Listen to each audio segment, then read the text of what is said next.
और बेगूसराय के SP DM और ये डीएसपी ये सारे लोग मिली भगत से काम कर रहे हैं। तो बेगूसराय के एसपी और डीएम को भी मतलब हम लोग बेगूसराय में घटना होता है तो आप लोग नहीं होते हैं। आज राजस्थान की घटना जब हुआ, मेरा पहले स्टेटमेंट सुनिए ना कि बेगूसराय में क्यों नहीं हो रहा निकालता है।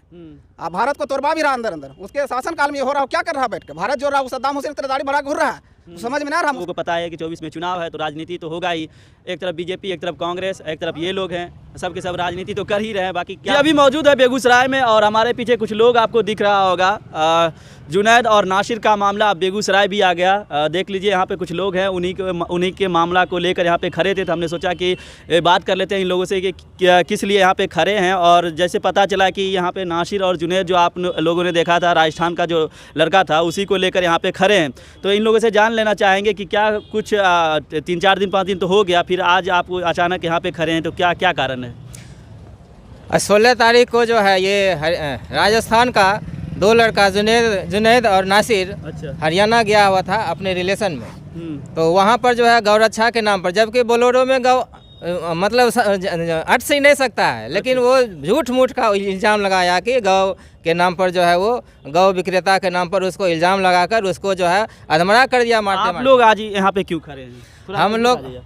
हम लोग यहाँ पर इसलिए खड़े हैं कि वो जो 2 लड़का को, अल्पसंख्यक मुस्लिम 2 लड़का को जो जिंदा जला दिया गया, जघन्य अपराध है। और उसके विरोध में इस देश में कोई भी संगठन, कोई भी राजनीतिक पार्टी आवाज़ नहीं उठा रहा है। क्या नाम है आपका? मेरा नाम रविंद्र वर्मा, राष्ट्रीय पिछड़ा वर्ग मोर्चा प्रदेश प्रभारी बिहार। तो आपका क्या कहना है? मेरा कहना है कि जो जघन्य अपराध किया है, साथ ही साथ उस दोनों को फांसी मतलब 3-4 लड़का कर ही रही है, उसको फांसी मिलना चाहिए। पुलिस तो कार्रवाई कर ही नहीं रहा है। पुलिस खुद सामने में खड़ा होकर, बजरंग दल का जो आतंकवादी था वो खुद पुलिस के सामने में वो ऐसा जघन्य अपराध किया और पुलिस देखते रह गई। इसलिए पुलिस पर भी एफआईआर होना चाहिए, ये मेरा डिमांड है। मैं मुद्दा से भटकना नहीं चाहता हूँ, मैं राजनीति करने नहीं आया हूँ। मैं इस देश में जो जघन्य अपराध किया है उसको फांसी दिलवाना चाहता हूँ। अगर मैंने आज डीएम साहब को, पूरे देश में हर एक जिलाधिकारी को हमारे कार्यकर्ता जो है आज ज्ञापन दिया गया है। और इस ज्ञापन से अगर इस सरकार को या पुलिस को अगर जू नहीं रेंगता है तो मैं बहुत जल्दी इस देश में भारत बंद करूंगा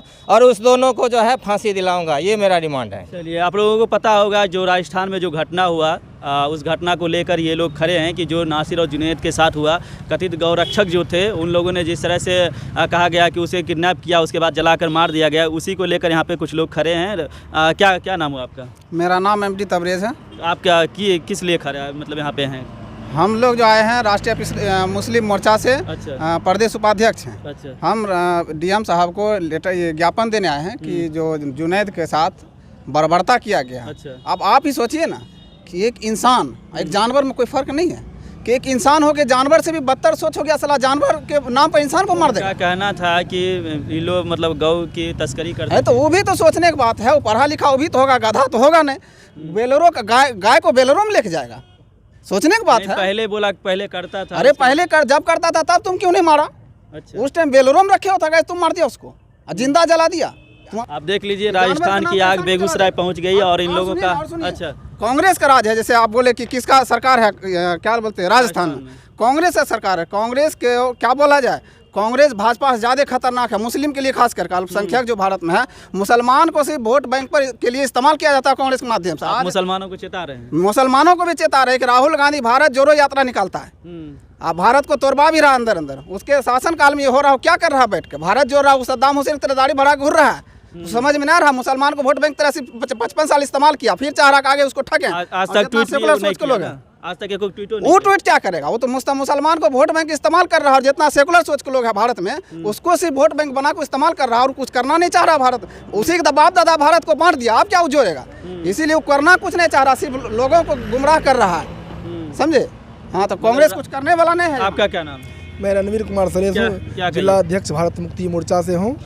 जो घटना नासिर और हुसैन के साथ, जो कि राजस्थान का था और वो अपने एक शादी समारोह में हरियाणा गया हुआ था, वहाँ बजरंग दल के दर्जनों गुंडे और पुलिस के, वहाँ के पुलिस के मदद से, मैं कुल मिला के कहूँ राजस्थान में कांग्रेस की सरकार और हरियाणा में बीजेपी की सरकार, और वो दोनों सरकार जो है वो दोनों की तरफ से न तो राजस्थान सरकार की तरफ से कोई कार्रवाई की गई जा रही है और न ही बचाने की कार्रवाई है और न ही हरियाणा का जो खट्टर सरकार है, जो बीजेपी सरकार है, आरएसएस बीजेपी सरकार, वो जो न ही आरएसएस और बजरंग दल का जो गुंडा है उनके खिलाफ कोई कार्रवाई करने का काम कर रहा है। इसलिए हम लोग जो है आज 567 जिला मुख्यालय पर महामहिम राष्ट्रपति जी को ज्ञापन देने के लिए आए हुए। आज मैं बेगूसराय जिला कार्यालय ऊपर कार्रवाई करते हुए उन्हें बर्खास्त किया जाए।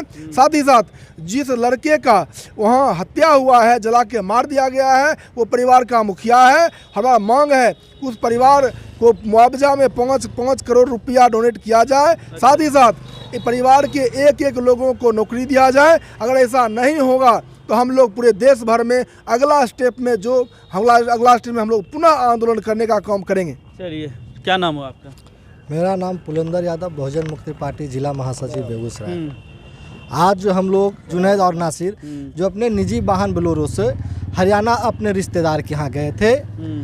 हरियाणा और राजस्थान की सरकार, वहाँ राजस्थान में कांग्रेस की सरकार है, हरियाणा में बीजेपी की सरकार है। मगर ये मानवता के लिए कितना शर्मसार है कि वो गौ तस्कर के नाम पर वो 2 व्यक्ति लड़कों को पीट के मार दिया जाता है और जिंदा जला दिया जाता है। क्या इस देश में, हम आज ये पूछना चाहता हूँ, आप मीडिया बंधु के हैं, क्या इस देश में कानून है या नहीं? अगर ठीक है वो लड़का गौ तस्कर ही था भी तो उसके लिए भारत में संविधान है, कानून है, कानून उसको सजा दे सकता है, न कि किसी संगठन। आज तो हरियाणा में 2 मुस्लिम लड़के का जिस तरह से हत्या किया गया है तो ये सरासर कानूनन अपराध है और इसमें पुलिस प्रशासन मतलब कुछ नहीं कर पा रही है। हम भी कुछ बोल लेते हैं। आप लोग 2-4 यहाँ पे खड़े हैं तो क्या लगता है आप 2-4 खड़े होने से आप लोगों को सुन लिया जाएगा? हम लोग 2-4 नहीं है, मेरे पीछे 2-4 लाख है, ऐसा समझिए बेगूसराय की धरती में। अच्छा, एक आदमी के पीछे 2-4 लाख है। ठीक अच्छा, है? बेगूसराय में घटना होता है तो आप लोग नहीं होते हैं। आज राजस्थान की घटना जब हुआ, मेरा पहले स्टेटमेंट सुनिए ना कि बेगूसराय में क्यों नहीं हो रहा है। ये इस तरह से पूरे ऑल इंडिया में SC ST OBC और माइनॉरिटी के साथ इसी तरह से किया जा रहा है। बेगूसराय में कुछ ही दिनों पहले ST को मार के बर्बाद कर दिया गया है। ठीक है, कुछ मीडिया ने इसको उछाला भी है और बेगूसराय के SP DM और ये DSP ये सारे लोग मिली भगत से काम कर रहे हैं। तो बेगूसराय के SP और DM को भी मतलब हम लोग अल्टीमेटम देना चाहते हैं कि बेगूसराय कैसे सुरक्षित रहे, उसके लिए वो लोग काम करने आए हैं। ये चीज सोचें कि बेगूसराय में आन दिन जितना घटना बेगूसराय में हो रहा है उसके उस मुद्दे को लेकर आप लोग हम लोग उस मुद्दे को लेके चल रहे हैं। ठीक है, बेगूसराय की जब मैटर आएगी तो यहाँ भी वैसा होगा। हम अभी मतलब हरियाणा के मैटर से ज्ञापन राष्ट्रपति को दे रहे हैं और साथ ही बेगूसराय के DM SP और जितना DSP है जो मिली भगत से सारे लोगों को बर्बाद करने का मतलब थाना जितना भी है लोकल बर्बाद किया जा रहा है। थाना OC बर्बाद करते हुए नजर आ रहा है, बीरपुर से लेकर नीमा चंदपुरा। और ये सारी बात नहीं होनी चाहिए, वरना बहुत बुरा रिजल्ट होगा जो मतलब तो आप यहाँ पे देख सकते हैं राजस्थान का मुद्दा बेगूसराय आ चुका है और पिछले कई दिनों से आप देख रहे होंगे कथित गौरक्षक ने जिस तरह से नासिर और जुनैद को गाड़ी में किडनैप किया, किडनैप करने के बाद उसे गाड़ी में जला दिया, जिंदा जलाने का आरोप उन पर लगा। बाकी अभी तक ऐसा कुछ हुआ नहीं, एक व्यक्ति को सिर्फ गिरफ्तार किया गया, बाकी अभी तक गिरफ्तारी कुछ हुआ नहीं। बाकी राजनीति चल ही रही है, राजस्थान में कांग्रेस की सरकार और क्या कहता है हरियाणा में बीजेपी की सरकार, दोनों सरकार में। राष्ट्रीय खेल है हिंदू मुसलमान। जैसे हम लोग क्रिकेट और फुटबॉल देखते हैं, क्रिकेट राष्ट्रीय खेल है, उसी तरह से कांग्रेस और बीजेपी का जो राष्ट्रीय खेल है वो हिंदू मुसलमान है। हाँ, क्या बोलना चाह रहे थे आप? बोल रहे थे कि आप 4 आदमी क्या कर लीजिएगा। मैं आपको बता दूं, इधर आ जाइए, लाइट नहीं आ रहा। मैं आपको बता दूं कि मैं राष्ट्रीय पिछड़ा वर्ग मोर्चा का प्रदेश प्रभारी हूं और इतना हैसियत रखता हूं, ये मेरा संगठन इतना हैसियत रखता है कि भारत सरकार को कानून को मैं वापस दिलवाता हूं। इसका रिकॉर्ड है। नीट में इसलिए बोले कि बेगूसराय में बहुत सारी घटनाएं रोज होती है, रोज कुछ ना कुछ हो जाती है, उस पर आप लोगों को नहीं देखे। आज राजस्थान में हुआ था, आप लोग यहाँ पे, इसलिए हम बोले। नहीं, मैं सभी के साथ हूँ, लेकिन कुछ मुद्दा जो जघन्य अपराध होता है उसको लेके सामने आया हूँ मैं जो इस देश में मूल निवासी के साथ जो अपराध होगा उस पर हम लोग जो है पूरे देश में मेरा संगठन जो है इस देश साथ घेर कर दिखा दिया। लोग सोचेगा और हमने घेर कर दिखा दिया। हाँ, ये तो अभी आज देने के बाद क्या करिएगा आगे? क्या अगर भारत सरकार इस पर कदम नहीं उठाती है तो हम लोग जो है बहुत जल्दी डिसाइड करेंगे और भारत बंद करेंगे। कदम में क्या कदम उठाएगी? कदम में हम लोग जब तक जो जघन्य अपराध किया है उसको फांसी तक ले जाएंगे। और अभी तो मौका देते हैं वहाँ के पुलिस को, भारत सरकार को, कि इस पर कार्रवाई करे, क्योंकि ये लोकतंत्र से ये देश चलता है, ना कि मनुस्मृति से। बजरंग दल के कार्यकर्ता को सुने हैं ना, उनका कहना है कि जबरदस्ती इन लोगों को फंसाया जा रहा है। अगर जबरदस्ती फंसाया जाएगा तो हम लोग आंदोलन। अच्छा, आप ही बताइए कि वो बोलेरो से था और बोलेरो में गाय हटेगा क्या? आदमी तो नहीं हटते, 4 से 5 हटता है, बोलेरो गाय कहाँ से आएगा? तो वो गाय के नाम पर उसको जघन्य अपराध किया गया है। अपराध इसलिए किया गया है कि वो इस देश में चुनाव आ रहा है और वो भाजपा आरएसएस चाहती है कि हिंदू मुस्लिम का राइट करवाया जाए और वोट लेकर इस देश में राज किया जाए, उसका ये चाल है। चलिए, बाकी अभी बेगूसराय में मौजूद है और आप लोगों ने देख ही लिया कि नासिर और जुनैद का मामला जो है बेगूसराय पहुंच चुका है। और बेगूसराय में कुछ लोग यहाँ पे खड़े थे और इन लोगों के हाथ में आप देख लीजिए, ये क्या है, बहुजन क्रांति मोर्चा ज्ञापन इन लोगों ने सौंपा है। डीएम साहब को दिया ना, डीएम साहब को ज्ञापन सौंपे हैं, डीएम साहब को दिए हैं, ज्ञापन सौंपे हैं कि जल्द से जल्द उन लोगों को फांसी हो और उनको न्याय मिले, नासिर और जुनैद को न्याय मिले। इसी को लेकर यहाँ पे खड़े हैं। हम लोगों ने इनसे बात किया, कैसा लगा। बाकी चुनाव तो भैया आप लोगों को पता है कि 24 में चुनाव है, तो राजनीति तो होगा ही। एक तरफ बीजेपी, एक तरफ कांग्रेस, एक तरफ ये लोग हैं, सब के सब राजनीति तो कर ही रहे हैं। बाकी क्या होता है देखिए, इंसाफ उन लोगों को मिलता है, नहीं मिलता है, क्या कुछ होता है। बाकी कैसा लगा ये वीडियो कमेंट बॉक्स में कमेंट करिए। बाकी यूट्यूब पे देख रहे हैं तो चैनल को सब्सक्राइब कर दीजिए और फेसबुक पेज पर देख रहे हैं तो फॉलो कर दीजिए। धन्यवाद।